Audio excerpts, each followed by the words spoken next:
open, honest and spiritual manner, and it's a set of guidelines.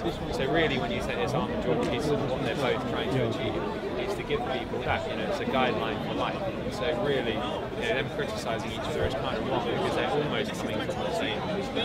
You're absolutely right about that, and I'll tell you, just to add to that, I'll say just to add to that, man, I'll say to you that what's ironic about Jordan Peterson's perspective is that he's simply secularized religion. I'll tell you what I mean by that. He tries to give people meaning in their life. He gives, if you look at his book and if you look at what he says in his lectures, I would say the centerpiece of his philosophy, really, if you like, is finding meaning. Let's give people meaning.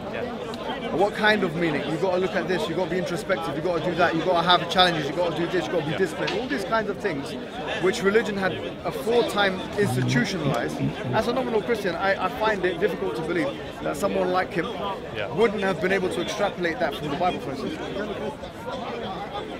So what I'm saying is, I'm not saying that, what I'm saying generally is this: a lot of his values, ironically, is actually in line with the Islamic principle. Yeah, I know, that's what I'm saying. That's kind of my point. He was online, he's talking in, I think it was Vice News or something like this, and he was talking to like an Asian guy. I've seen the interview. That interview, right? And he was talking about, for example, women being a distraction in the workplace. And like what they wear, so it's like you wear high heels and you're going into the workplace to be provocative. So what's the solution? I mean, if you take what he's saying to its philosophical extreme, then what you're saying is let women cover up. That's effectively what you're saying. So if you're saying that you're in line and agreement with Islam, I think he doesn't want to, he must not be as ignorant as not to know that Muslim women, for example, cover up. He must know that his philosophy, a lot of the time, is in line with Islamic traditionalism. Because it's quite, well, that's it. And this is another thing. It's quite a traditional. He does have quite a traditional view of society. Whereby women come into the workplace and they're dressed in any way that they can, dress however you want. But they're coming in and what reaction does that provoke? And there are so many similarities in what he's saying, the guidelines that he's given to various religions, Islam being one. But I think one of the questions that we've got to ask is that why did we let it get to a situation, not in Islam, in Muslim culture, Islamic culture, why did we let it get to a situation in Western society where young men have to look to an individual like Jordan Peterson to be told pretty basic things that they should work hard, they should keep their own house in order,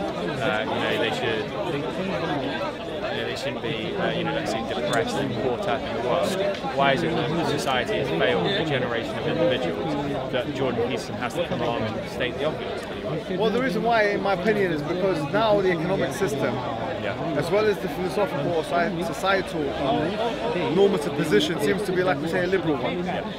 So both, and this is quite, it compounds, I believe, the situation when you have an economy which is in line with the social philosophy. So we have fiscal and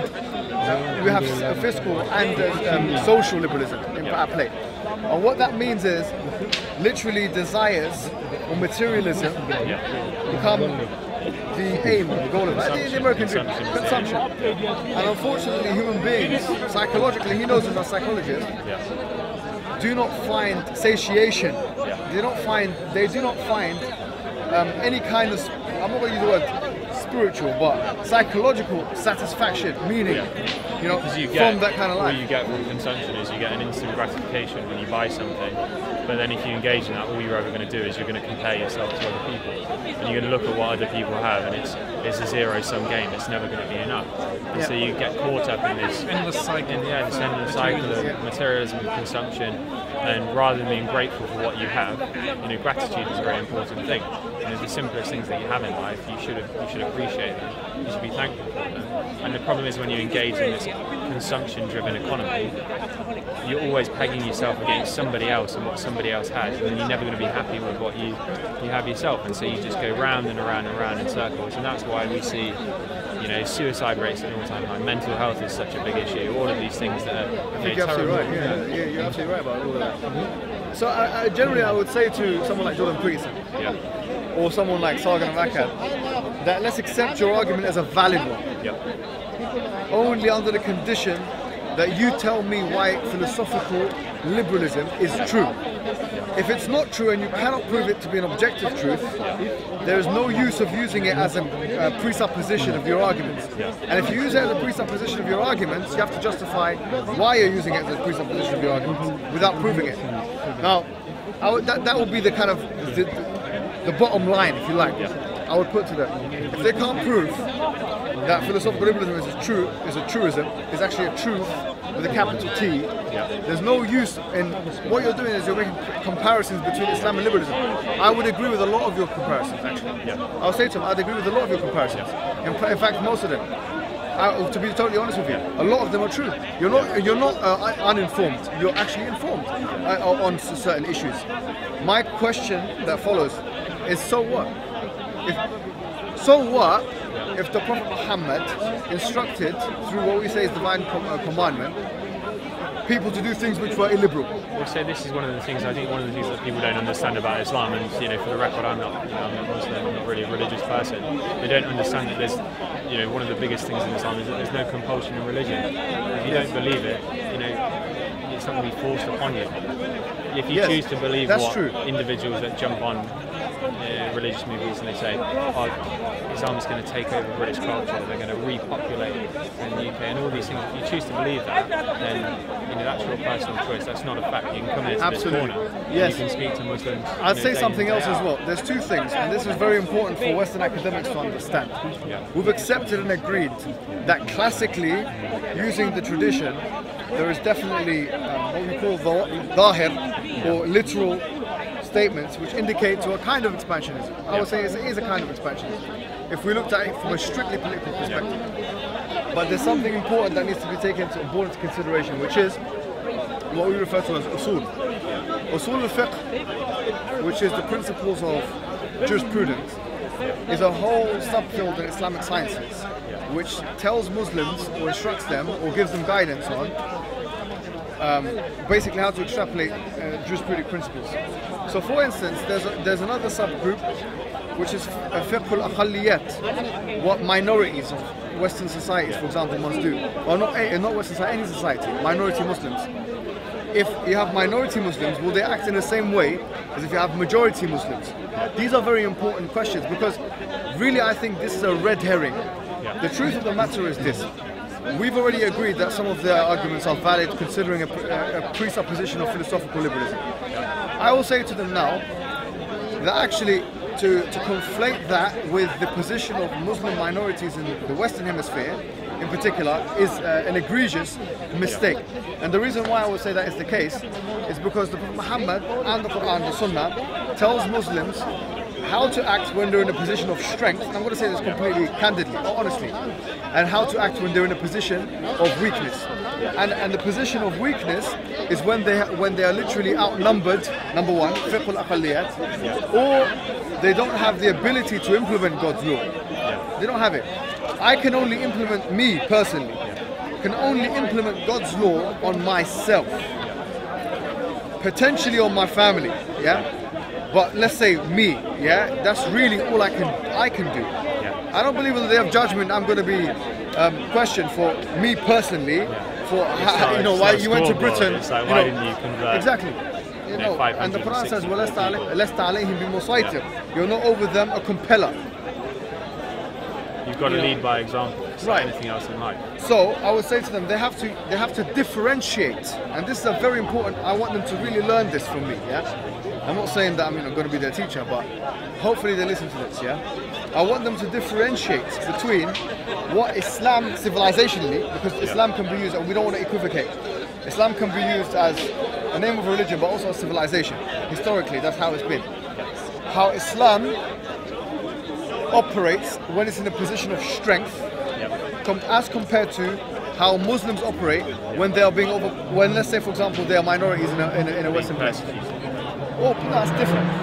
Minority group, they're outnumbered and they have nothing, so they have no ability to implement God's law.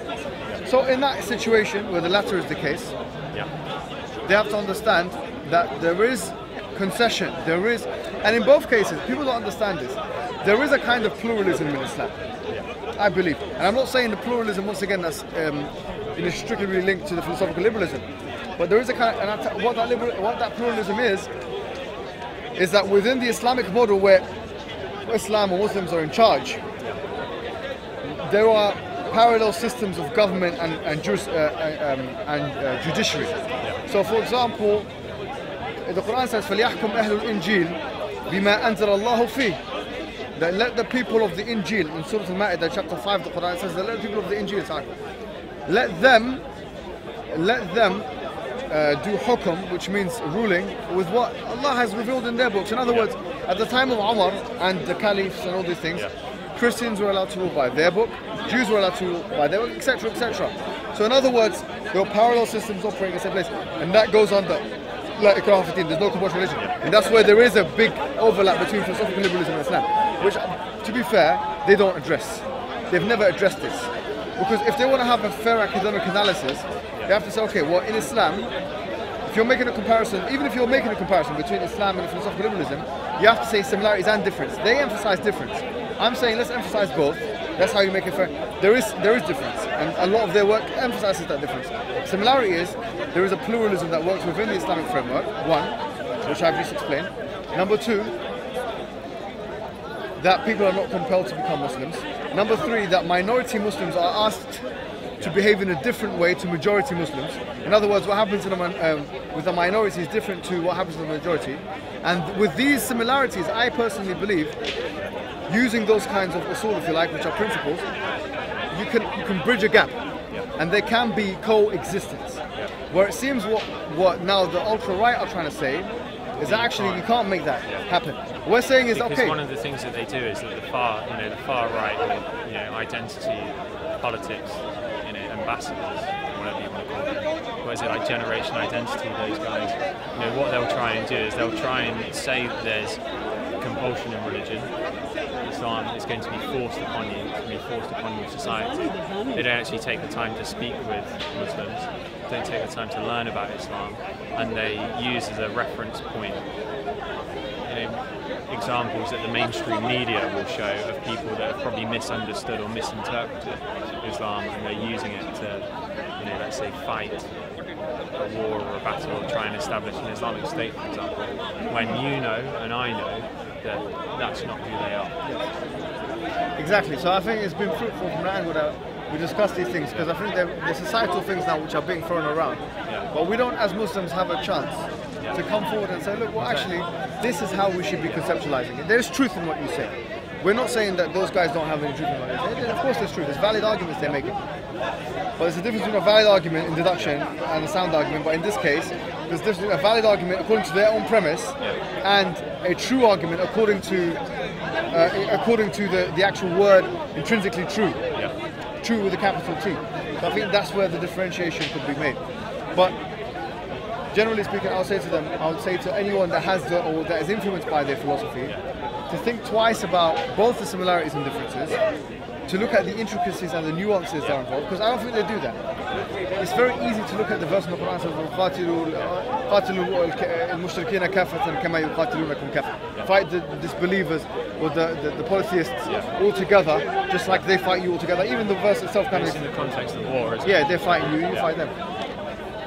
But it's easy to look at those things, Look, Jordan Peterson has a point about that. In one of his lectures, he talks about it's not necessarily being an aggressive person, but it's about having the capacity, the trait of character, to be able to be, to have that streak in you. Whereas if somebody does attack you, whether in the workplace or personally or physically, to have the capacity to fight back. He talks about agreeability. Agreeability and being disagreeable. And it's again, it's pretty much the same thing. It's a message that's just absolutely worded differently and in a different context. And so I think what people should do is they should look at the individuals that they're aligning themselves with, and then say, okay, so why am I doing this? And is there a similarity between the decision that I'm making and the rule book that I'm adhering to and the rule book that these individuals are adhering to? And I think that when people actually look at it objectively and look at the truth, as you say, they'll notice that there aren't really that many differences. And also take the time to speak to the people that you think sort of have it in for you, that you think are trying to take over your culture and society. Come to Speaker's Corner, speak to people. Don't just say, okay, I saw this video of this person saying that Islam is going to ruin British culture. First of all, what is British culture? I think that British culture is it's a contribution of many different factors. Yes. Islam included in that, whether that's the food that you eat around the corner from here, or all these different things. But actually take the time to speak to Muslims, read about Islam. But they have to understand one thing. This is a very good point. This is actually a claim they make quite often. It's a blanket claim. They say Islam is an infringement on British culture, French culture, whatever European culture. I'll say to them, be careful, because I'll say to them, Islam manifested in which way? Islam is not. Islam has an inbuilt flexibility, as we've said, It's chameleon-like in many of its rulings. It's more suited in many cases to what's referred to in philosophy as situational ethics than, for example, like Kantian universalism, for example, Because Kantian universalism is the idea that whatever applies, have a law for yourself as you would want for the whole of society, right? It's like trying to treat others as you wish to be treated. That's yourself. a kind of, you can break it down like that. Some have objected to that way of reducing it, but let's, for the sake of argument, just say treat others like you. He has a whole formula, Kant. But Islam is not in line with Kantian universalism, and it's not fully in line with situational ethics. But it does have what is called usul. So when they say Islam, what do they mean? Do they mean Islam manifested in a civilizational sense? Because I would agree that Islam manifested in a civilizational sense. If in the context of the international relations sphere, it would be competitive to the philosophical liberalism and those states. I'm not going to say it would be. I say it should be. It should be competitive in its truth, in its competition for truth, as any state that claims that liberalism or socialism, Marxism, whatever is true. That's true. Accept it. But Islam manifested on a societal level where Muslims are the minority isn't. Because for example, we have simple examples. The Prophet Mohammed, in the beginning of the prophecy and migration and things like that, he instructed Muslims to go to Abyssinia. And he said about it that there are some people, there's a king there, and Najashi, his name is, who is Adil, who is a just ruler, but he was a Christian ruler, but he still described him with justice.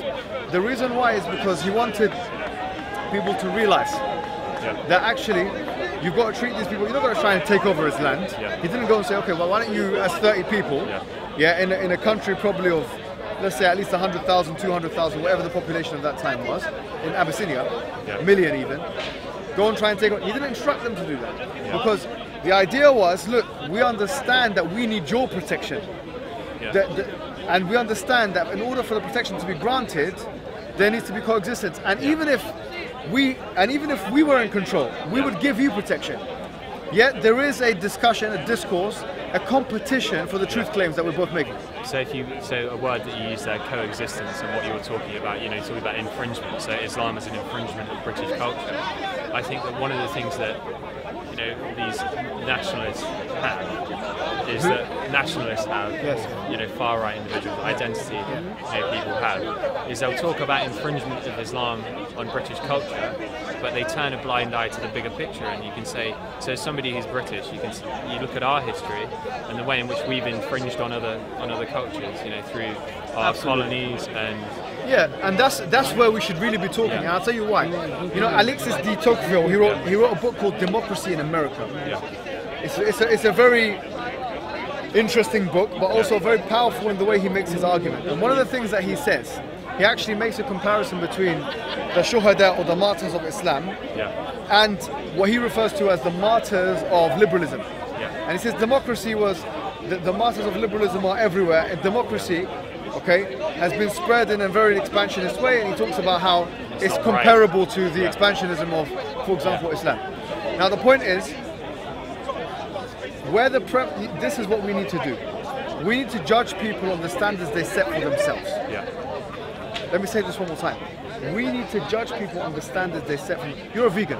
I am. If you go and eat, Burger King or something, I see you eat, I say, listen, man, what's happened? It wouldn't be appropriate for me to go in there. Yeah, for you, because you've set a principle for yourself, and now your principle is, I'm not going to eat meat for what do you call it, for ideological I mean, for me, it's reasons. for health reasons, but I mean, obviously, you've got the positive externalities of not eating meat as well. Yeah, absolutely. So all whatever it these may be, different reasons. even if it's for moral reasons, yeah. So fine, but you set a principle and you contradict the principle. That's called self-reflection. So you have something which you can